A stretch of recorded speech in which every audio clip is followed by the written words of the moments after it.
met Karen Bies. Maar het nijs van tiisje 30 oktober. Ljouwert officieel kandidaat culturele haatstad. Friesland reageert verdeeld op een regeerakkoord. En wetenschap moet leren van wetteroerlijst begin dit jaar. Dat dadelijk nou eerst het waar in het kwad met Piet Paulusma. Joen en vannacht, eerst nog kon ze op een bui of een buikje in het watergebied met name, maar verder is toch droeg waar. En moederdag een droege dag, eerst bewolking, let er flink wat zinnen, 10 of al begraden, maar een stevige wind. Goeioen. Ljouwert stelt hem kandidaat voor culturele haatstad 2018.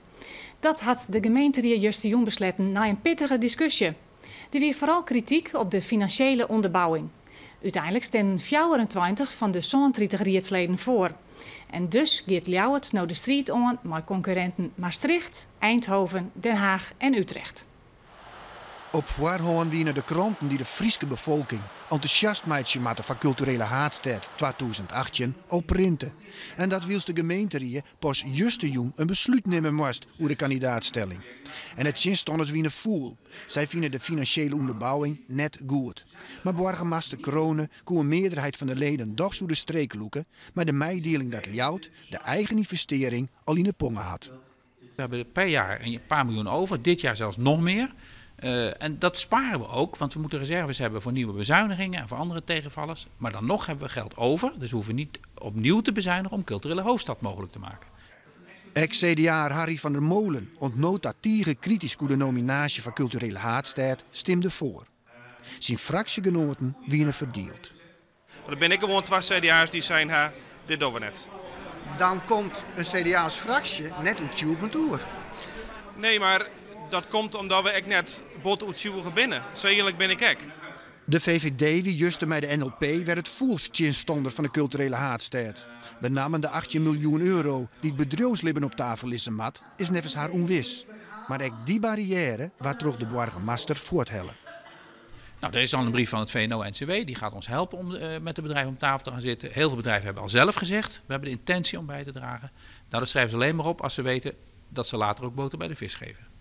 Ja, en dat geloof heb ik niet. Want dat was denk ik het cruciale voor de VVD-fractie. Wij hebben de afgelopen periode te weinig lichtpuntjes gezien dat dat geld wel goed zou komen. De voorstanders PvdA, GroenLinks en FNP denken dat de titel culturele haatstad als een katalysator van de Friese economie en cultuur werkje kan. Maar voor het zover is, moet nevens Kronen de organisatie wel strakker onstuurd worden. Als we in de tweede ronde komen, zegt de jury, en nu willen we uitvoeringsprogramma's zien. Dus niet alleen maar ideeën, maar ook uitvoering. En dat moet je strakker regelen. Dat hoort bij de volgende fase en dat gaan we ook zo doen. Meisje, wie hier dan een kans mee? We maken hier zeker een kans mee. Wij horen al geluiden dat onze brede opvatting van cultuur beter aanslaat dan de hoge cultuur uit de grotere steden. Ja, het bedrijfsleven moet dus maar yield komen. Een rondje bij verskate bedrijven Del leert dat er vooral morele type is. En dat ze in natura mooi werkje willen. Maar er is net één die het maar yield komt. Daar kunnen wij helaas op dit moment niks in stoppen. Dat is voor ons te vroeg en te onzeker. Want wat vind je van het hele project? Ik vind het als hotel het een prachtig initiatief en het is heel goed voor het toerisme van de stad. Wij zien er volop mogelijkheden om er ook in te participeren in de toekomst. Maar gewoon met geld over de rug komen op dit moment is voor ons niet mogelijk. Er zat denk ik meer bedrijven die als Boomsma in Ljouwert. Sympathiek idee, maar financiële type nou nee. De landelijk wetvierde van Vitens drukt haar ik voorzichtig uit. Ze willen zeker marketing en helpen, maar in yield. De type kan concreet invuld worden als Ljouwert 1 november tot de eerste ronde komt. Werkjouwersorganisatie VNO-NCW had altijd vaststander west van Ljouwert culturele haatstad. En zij denken dat de ondernemers lang omletten met yield komen. Uiteindelijk moet dan zo'n zeg maar die projectorganisatie, die moet toch met projecten komen. Dat ze van als wij dit project durven, WM, ik een eigen belang in hebben, dat ze dan toch instappen. Uiteindelijk is het toe. Ja, Jo denken dat die bedrijven er binnen, dat die erin stappen zelf? Ja, dat denk ik wel. De stiepen zoer vanuit het hele noorden komen matten. Ik vanuit Greensland en Drenthe. Nou, gelukkig stiet er net een hik om Friesland. Dat betekent dat er een spin-off is naar die orde provincies in het noorden. Dus ik denk, het zou heel verstandig wezen als dat ze erachter stingen. Bedrijven en instellingen die het eerder al jaren het in de culturele haardstad, daarvan denkt de organisatie, nou dan is een volgende logische stap dat ze ik wel mooi betalen willen. We hebben een aantal bedrijven en instellingen bellen en die zeggen al hier morele steun, ja zeker, is goed voor Friesland, maar altijd wijzen. Maar op de vraag hoeveel geld dat ze daarvoor hebben, zeggen ze al hier nee, we kunnen het geld maar 1 keer uit Jan en dat jou wie op dit stuit net uit onder de culturele haardstad. Burgemeester Kronen zal jou het morgen officieel bij de jury vaststellen als kandidaat. Op 30 november wordt dan het besluitnaam hokker 2 steden in de race blijven. 60% van de Friezen is te spreken over het regeerakkoord, zoals dat juist gepresenteerd is. Dat blijkt uit een enquête van Eén Vandaag, die een ingewerking met Omroep Friesland. Toch ben de menings ik verdeeld door alle nieuwe maatregels van het kabinet Rutte 2. Ingrijpend wordt die verslechterd. We hebben nu nog een WW-duur van 3 jaar en 2 maanden. En dat gaat terug naar eigenlijk 1 jaar. Dan is het nog gekoppeld aan je laatst verdiende loon. Daarna wordt het al nog 1 jaar maximaal gebaseerd op het minimum. En dat is een enorme verslechtering voor de mensen die werkloos raken. En die kans is in Friesland stevig, moet ik je zeggen. Ja. En dan komt het erop aan van hoe eerlijk heb je dan dingen geregeld voor de mensen die buiten hun schuld de boot missen. Het is nog steeds een forse bezuiniging, maar ik zie het maar als een lichtpunt in Tjustertien. Het regeerakkoord zei dat men de ecologische haardstructuur uitvieren wil, maar er wat meer tijd van nemen wil. Dus het is zo beschutterd dat we in de toekomende jaren misschien toch wel wat uitbreiding van natuurgebieden van nemen kennen. Dat de verbindingszones erin komen en wat de borger ervan vernemen zal, is misschien een wat extra kuiermogelijkheid. Motorrijtuigenbelasting op oldtimers, wat vind jij daarvan?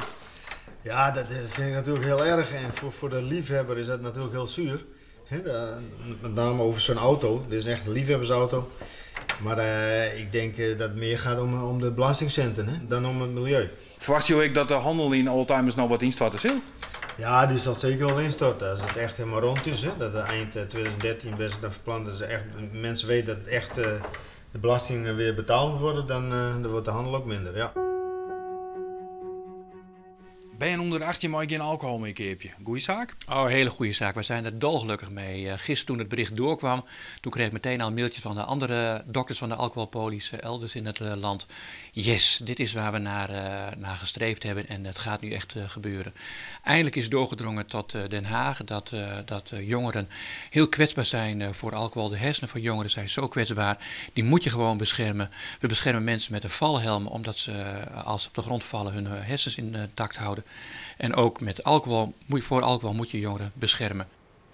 Het kabinet Rutte 2 wil ik 25 miljoen euro bezuinigen op de regionale omroepen. Dat zo budgetten dat de Omroep Friesland van 2014 aan een lietse 2 miljoen euro inleveren moet. Nevens directeur Jan Koster een desastreuze maatregel die het grote gevolgen heeft voor de programmering. De hoop is dat Omroep Friesland vanwege het Friesk een status aparte krijgt en daardoor de bezuinigings behind blijven. Op het stuit rint er ik al een reorganisatie bij de omroep. Door de reorganisatie bij de Frieske Brandwacht worden er mogelijk nieuwe kazernes gebouwd in Kolm en jonkende provinciale dik tussen Dokkum en Damwoord. De korpsen van Boetenpost en Kolm en die van Dokkum en Damwoord zullen geervoegd worden. Dit omdat de veiligheidsregio Friesland voor de Brandwacht verantwoordelijk wordt en net langer de gemeente. Een vismigratieриvier in de Oorsludiek zal goed uitpakken voor de visstoorn, denkt de watervereniging. Zo'n rivier jouwt vis de kans van de Zwierte IJsselmar naar de Zoute Waadzee en oorsom te gaan. Er komt nog verder onderzoek en dan zou de rivier over 4 uur online worden kunnen. Keusner Its Willemsma maakt het een beeld dan tijdens een hutteringster Foekje Dillema.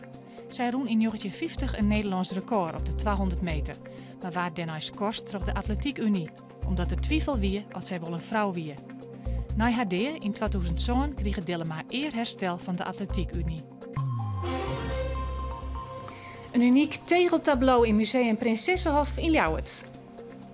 Nou, dit is het grootste tegeltableau in de Nederlandse Iepenbieren collectie en dat is wel een van de bijzonderheden. Bij een verkeersongeluk op de Westergoorwaai bij Bolzert binnen aan het eind van de middag 2 mensen verwonnen rekken. Een taxi met daarin 4 personen kwam in botsing met een busje van wenningcorporatie Elkien. Zo ging om een voorrangskwestie. 2 inzittenden van de taxi binnen met onbekende verwonnings oerbracht naar het ziekenhuis. Wetterskip Friesland moet leren van de wetroerlijst begin dit jaar. Zo zou het wetterpeil bij Neet meer naar onderen bracht worden moeten. Toch valt het wetterskip net een soort te verwieten. Zo wie juist de conclusie van het algemeen bestuur. Begin dit jaar stroepten troch het minnewaard patten van Friesland onder. Het wetterskip zou bij de bestrijding van de wetroerlijst stekken vallen laten ha.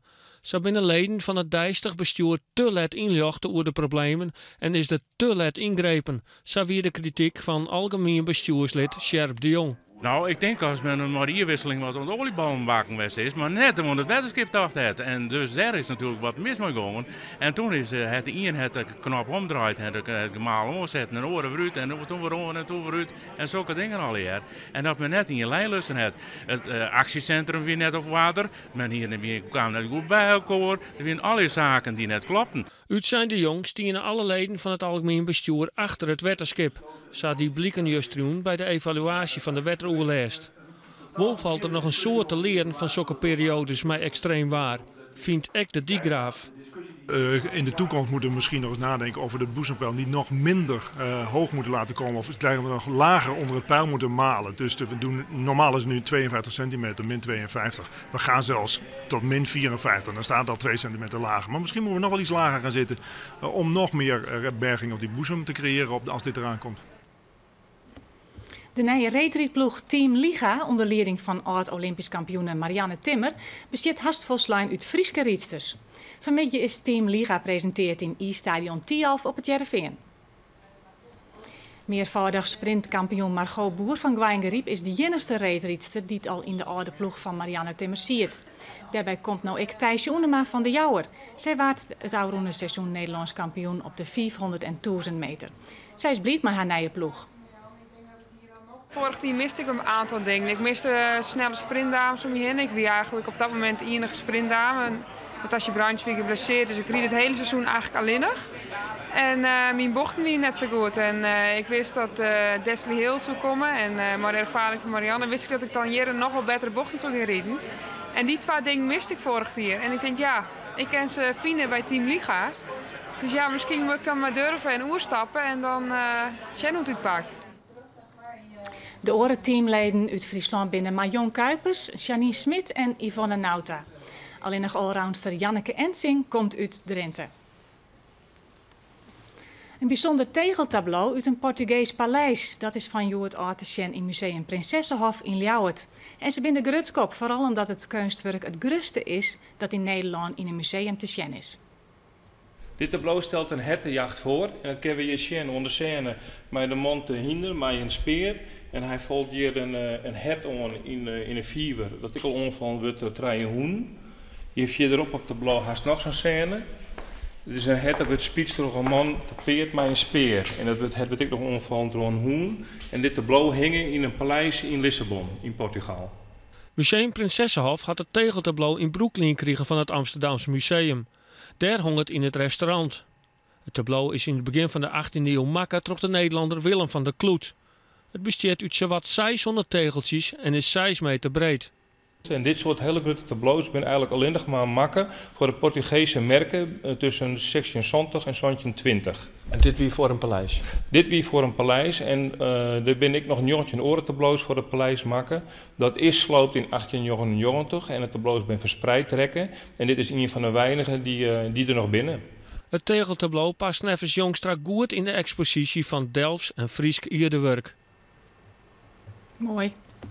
En dit weer Joert, zo dadelijk het Waarbrugd, dan Heer en daarna Boppenslag Café over de landelijke bekerwedstrijden in Snits. Ik wens je nog een hele noffelijke jongen.